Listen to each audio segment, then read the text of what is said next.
Anátema, o Evangelho dos Malditos.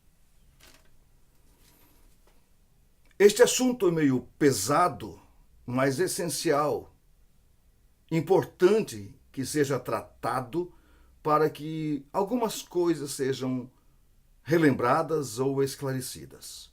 O apóstolo Paulo diz na sua carta aos Gálatas, no capítulo 1, no versículo 8, o seguinte: Mas, ainda que nós, ou mesmo um anjo vindo do céu, vos pregue evangelho, que vá além do que vos temos pregado, seja anátema. O que é um anátema? Anátema é algo dedicado à destruição.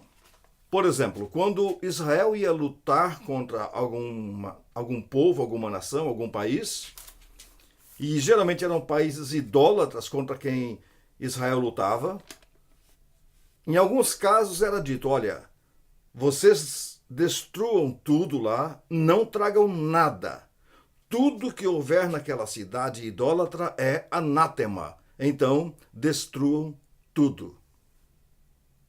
Anátema é consagrado, devotado, dedicado à destruição. Não pode ser trazido para dentro de casa. Não pode ser conservado. Não deve ser conservado. Não será conservado. O apóstolo Paulo diz: ainda que um anjo dos céus, ou nós, qualquer pessoa, qualquer ser, qualquer entidade que pregue um evangelho diferente daquilo que temos recebido, seja anátema. Eu cheguei à conclusão que não precisamos estudar todas as religiões para conhecer a verdade. Assim como um bom maestro, ele afina o seu ouvido. Então, qualquer nota ou qualquer coisa que sair desafinada, ele com o seu ouvido afinado vai saber.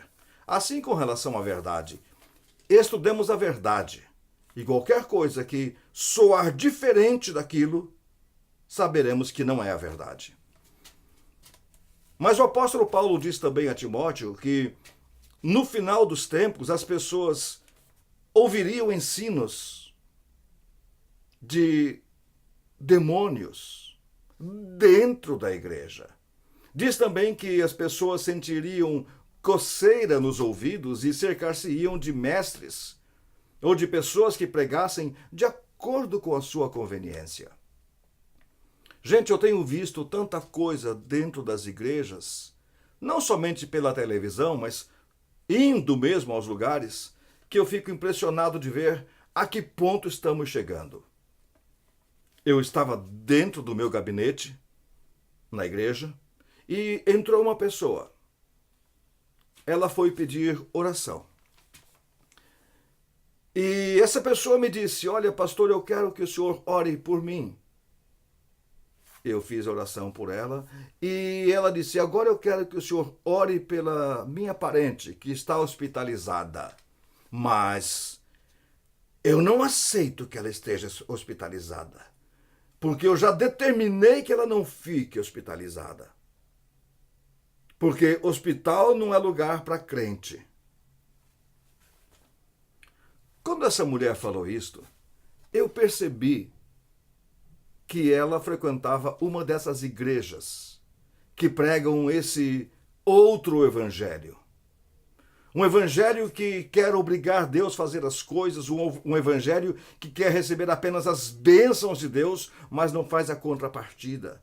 Um evangelho que acha que ninguém pode ficar doente, um evangelho que acha que ninguém pode envelhecer, um evangelho que acha que nada de errado pode acontecer com as pessoas. Isso não é evangelho bíblico, isso é outro evangelho.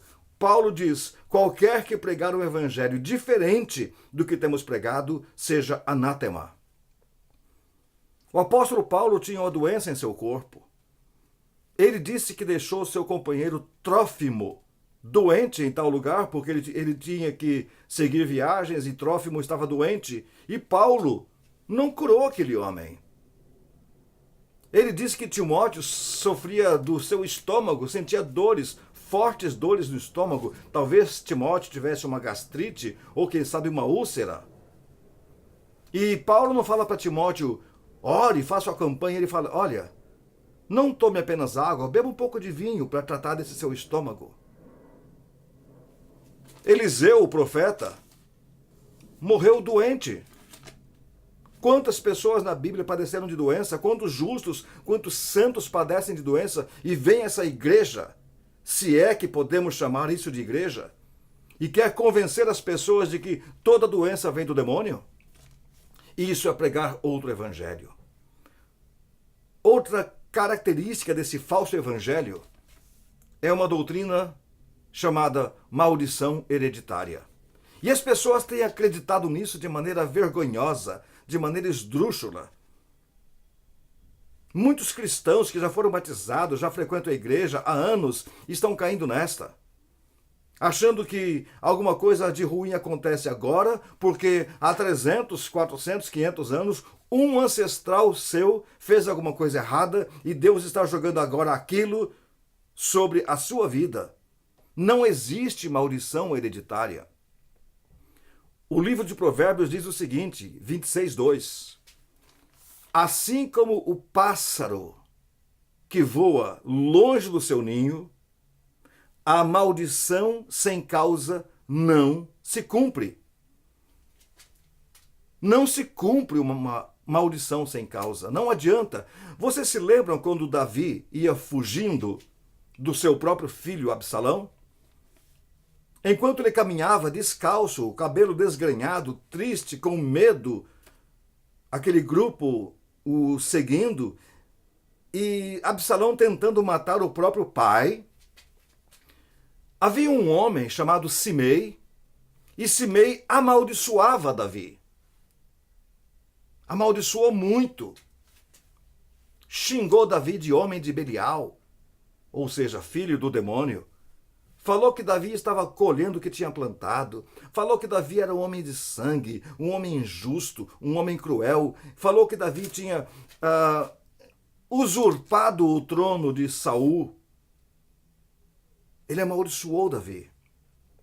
Um dos valentes que estavam com Davi disse a Davi, deixa eu matar esse cara. Davi disse, não, deixa, não faça nada disso. Pergunta, aquela maldição de Simei pegou em Davi? Não pegou. Outra ocasião em que Davi foi amaldiçoado por alguém foi quando ele matou o gigante Golias. A Bíblia registra que, enquanto os dois se aproximavam, o gigante Golias amaldiçoava Davi em nome dos seus deuses. A pergunta é, aquelas maldições pegaram em Davi? Você sabe que não. Deus não tem filhos malditos. Deus não tem filhos que vivem sob maldição. As pessoas não têm poder de amaldiçoar nossa vida. Alguém pode falar uma palavra ruim para você? Pode. Alguém pode fazer alguma coisa errada contra você? Pode. Pode até fazer uma macumba contra você? Pode. Mas isso não quer dizer que você seja uma pessoa amaldiçoada. Isso não quer dizer que os seus descendentes serão amaldiçoados. Mas há pessoas ganhando dinheiro, fazendo campanhas, trazendo as pessoas com cada vez mais ofertas para convencê-las de que estão sob maldição hereditária. Isto é outro evangelho. Para esse vídeo não ficar muito longo, eu só quero falar mais um detalhe desse outro evangelho: a prosperidade. Liga-se a televisão e escuta-se alguém falando, olha, há 2 meses atrás eu estava dormindo na rua, debaixo do viaduto. E agora, depois que eu comecei a frequentar esse lugar aqui, eu sou empresário, eu tenho 3 carros importados, eu moro num apartamento triplex. Tudo mudou na minha vida. Eu estou casado com uma mulher maravilhosa. Olha que mulher linda que eu tenho. Minha saúde está perfeita. Tudo perfeita. Tudo mudou. Tudo mudou. Gente, aonde se vê isso na Bíblia? Em que lugar o Evangelho ensina esse tipo de coisa? Em nenhum lugar. Este ensino está completamente fora dos ensinos do Evangelho. Ou seja, isto é outro Evangelho. Isto significa, de acordo com a Bíblia, quem sustenta, quem prega, quem divulga esse tipo de Evangelho é anátema, é maldito. Eu não estou dizendo que quem frequenta esses lugares é maldito. Há muita pessoa ingênua, há muita pessoa simples, há pessoas em desespero, há pessoas que estão naquela angústia pelas circunstâncias difíceis e procuram saída e alívio nesses lugares. Elas não são malditas. Agora, a pessoa que sabe que está enganando aquele rebanho, a pessoa que sabe que está explorando a fé daquelas pessoas, os líderes que sabem que estão manipulando, esses são anátema, esses são dedicados à destruição e Deus vai destruí-los. Jesus Cristo disse que naquele dia muitos dirão: Senhor, em teu nome fizemos muitos milagres, em teu nome fizemos isto e aquilo. E esse tipo de gente ouvirá: apartai-vos de mim, nunca vos conheci. Não adianta pensar: mas a pessoa lá recebeu uma cura. Cura, até lá com o João de Deus alguns receberam. Bênçãos, até os monges budistas fazem milagres. Coisas materiais acontecem sem mesmo você ir a um templo. Agora, pensar que lá existe algo bom porque acontecem coisas boas, é você acreditar que veneno de rato é bom, porque 99% do veneno de rato é ração. Só 1%, ou até menos, é veneno. Porque se o veneno de rato fosse 100% veneno, o rato não comeria. O rato só come aquele veneno porque tem ração boa ali no meio. Senão ele não comeria. E assim com o falso evangelho. Não adianta você pensar: mas lá acontecem coisas boas. Isto aí é apenas a ração boa para que você coma o veneno. Por isto, cuide de sua alma. Leia a Bíblia, estude você mesmo a palavra de Deus. Não se deixe levar por esses lobos vestidos de ovelhas. Não se deixe levar por essa raça maldita que está destruindo o rebanho. A sua alma está em jogo, o seu destino eterno está em jogo, suas finanças estão em jogo. Então, não coma na mão de malditos.